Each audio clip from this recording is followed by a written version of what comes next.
Hi everybody, welcome to Catherine Sews. Today the skill I want to share with you is sewing a side seam pocket in a really nice, fast, and very professional way. The way that a commercial pattern, a store-bought pattern would show you would be sewing one pocket piece to the back, one to the front, and then you kind of sew around that whole thing. That's not how they do it in the fashion industry, and it's not the most slick way because you can't serge those pieces all together and you can't top stitch your side seam that way. So the way I want to show you today, I think is way faster and it's just way cleaner inside and outside. So if you're ready, let me show you that.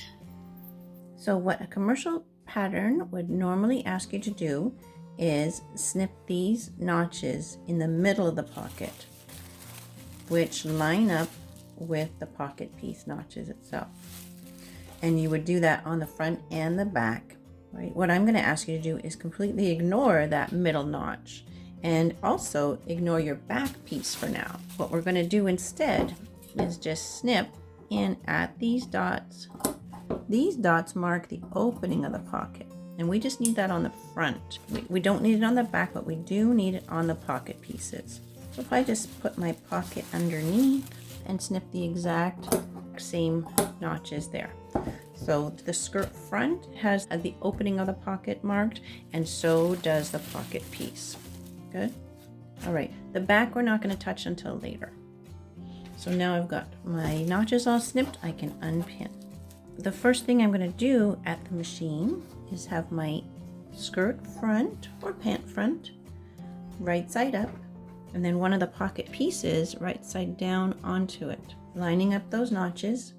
And then I'm going to sew at the 15 line or the 5/8 line, starting with a back tack right opposite that notch, starting there, coming down right to beside this notch and ending. You have to be a little bit precise to be right at the 15 line or 5/8 line, and with your back tacks not extending out past these notches. So you have to have a little bit of accuracy. I normally don't pin this, but I want you to be able to see better. So I'm going to mark where those notches are with a pin. And starting right up at the top, I'm going to use red thread just so that it's nice and visible for you. And I'm lining myself up with the 15 line or 5/8 line and pulling out that first pin. Small little back tacks there, and then just straight down.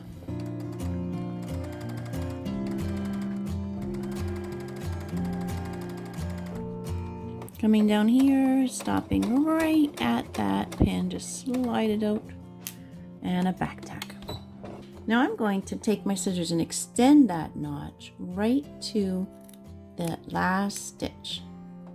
So being able to open it up right like that. So you just cut right to your last stitch. I'm going to bring this pocket out over the seam allowance. See that? The seam allowance is going to stay out this way. I'm going to bring the pocket piece out over the seam allowance, and I can just flip that little cutout right over so I can see exactly where I need to start and stop. I'm going to be understitching through 3 layers here, this fabric and the 2 layers of seam allowance, and I'm going to come right down about, a millimeter, 1/16 of an inch away from that edge. Check to see as well that that corner is nice and smooth. If you have like a little bubble there or a little pocket, means you just need to snip a little tiny bit more until your last stitch there. Now as I go, I open this right out. Don't let this kind of be folded over. Open that right out.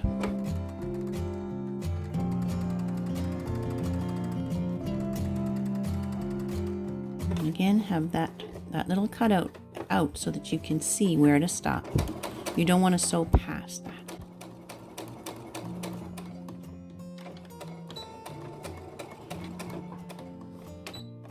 The understitching is holding the pocket facing to the inside, so it's never going to roll out and we're never going to see that peeking out.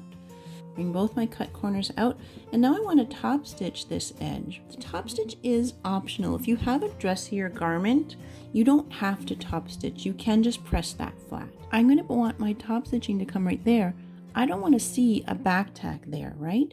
So I'm going to hide my back tack way over here and come out and down.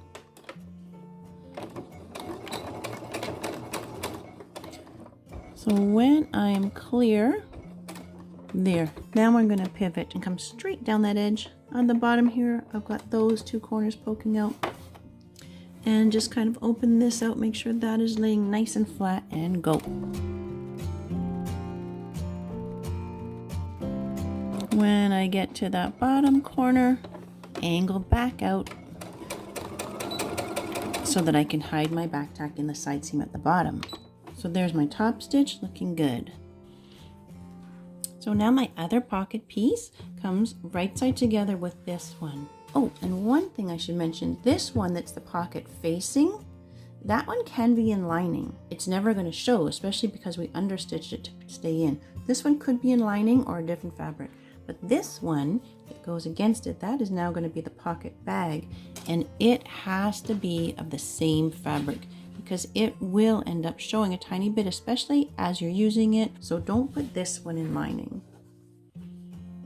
Okay, so now I'm just matching up the corner pieces of that pocket, and then I'm just going to sew around at the 15 line or the 5/8 line all the way around here, making sure my edges are together. Keep the edges together as you come around the curve. The pocket bag is sewn, and now I'm definitely going to serge that edge. I love a nice clean finish on the inside, so serging that. And of course, if you don't have a serger, you can just zigzag. The zigzag never lays quite as flat though. That's okay. So the pocket's nicely finished. Now let's talk about the side seam. I want you just to see that we've just made basically a cutout at that side seam on the front. And this pocket bag is now completing our edge there. And so when I put the back of the skirt on here, I'm going to be sewing still at the 15 line or the 5/8 line. I'm going to be coming down with this on top, but just so you can see, coming down, coming just right at that corner, coming down right at that corner. I don't want to have a gap here where you see that little bit, and I definitely don't want to sew on top of the pocket. So I'll show you how to do that. I don't like to use a lot of pins. There are definitely times when you have to pin, but mainly we just like to keep edges together. Okay, here we go. You might not be able to see it, but I can feel it. I can feel where that edge is. So I'm going to be aiming right for this little corner here. Good.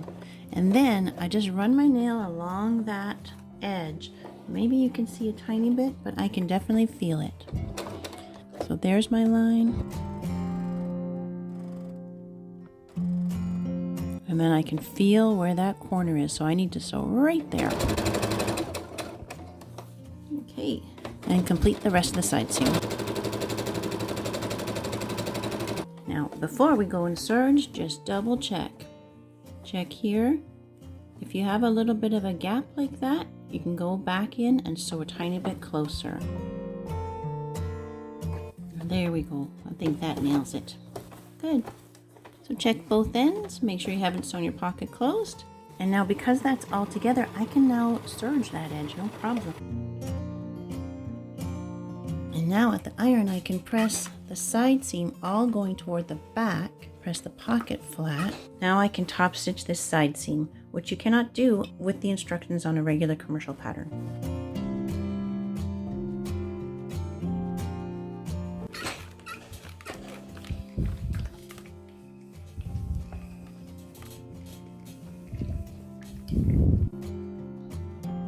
This sportier version has 2 points of weakness here at the top and bottom of the pocket, and if it is something that's going to get some hard use, you want to reinforce those. So I just did a little bar tack right there, and to do that bar tack at top and bottom, I used a tight zigzag stitch that's 2.5 millimeters wide and 0.6 millimeters long. I went back and forth like a little back tack just 3 times, 1, 2, 3.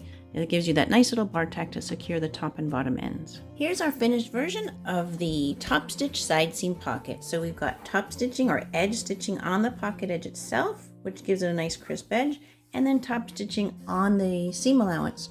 It's so nice and clean on the inside. Everything is neatly serged and top stitched and held flat. These bar tacks really keep it nice and strong in there, and I just think it looks great. So there we have it for the Topstitch Sporty Side Seam Pocket. really nice and clean. I hope you got some good skills from doing that. I hope you enjoyed it. If you did like today's video, please go ahead and click like and subscribe because that means so much to me. My name is Catherine and I can't wait to sew with you again. Take care, everybody.